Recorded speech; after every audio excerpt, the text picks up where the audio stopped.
Surveys show more Nebraska growers are relying on dicamba to help control those pesky weeds in soybeans. We caught up with an expert who's doing research on the effects.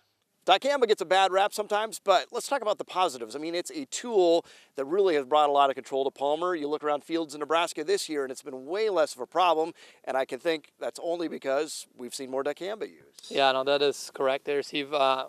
Dicamba works extremely well on small size Palmer amaranth. It does a really good job. You know, we're finding in that southwest corner of Nebraska, about 50% of our populations tested positive for glyphosate resistance, and some populations also tested positive for PPO resistance. So the options are limited. So then we start looking at the Liberty technology. Is a contact product. It has its benefits, but because the contact product has to be sprayed, you know, when the weeds are small. Or you have dicamba that gives you a little more flexibility in terms of weed size. You can get a better kill. You don't want to be spraying late. You don't want to be killing weeds that are taller than 4 inches. But you know, dicamba brings that to the portfolio. It's an excellent tool for weed control. The big concern with dicamba, as we all know, is the off-target movement And the volatility. I was just going to say that's the concern. And following those label directions, we know those label instructions came out a year ago or so now. What do you make of that, and how important it is to follow those guidelines? That label is very complicated, but it is complicated for a reason, because we're working with a pesticide, you know, chemistry there that if it moves just towards sensitive crops, you will see a lot of injury. Okay, plants, you know, the sensitive plants, the broadleaves that are really sensitive to dicamba. Okay, so that cupping you expect to see if things move. So we're doing a lot of research this year all over the United States, working with scientists at other universities in the U.S., farmers, but also scientists up in Canada, and we're conducting this large-scale trial. We're trying to figure out the impact of particle drift versus vapor drift or volatility there. The one thing that I want to acknowledge is that volatility is part of the system. I think we got to acknowledge that. We understand that the higher temperatures usually increase the chances for volatilization there. I'm a risk-averse person, and what I've been telling farmers is watch the weather, watch where the wind is going to be blowing, not only during application, but for the next 2-3 days.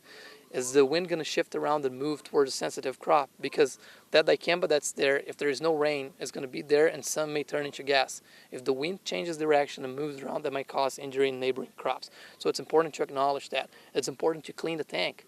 I mean, I've been in several instances where improper tank cleaning was the main component there. So it's a very complex system here.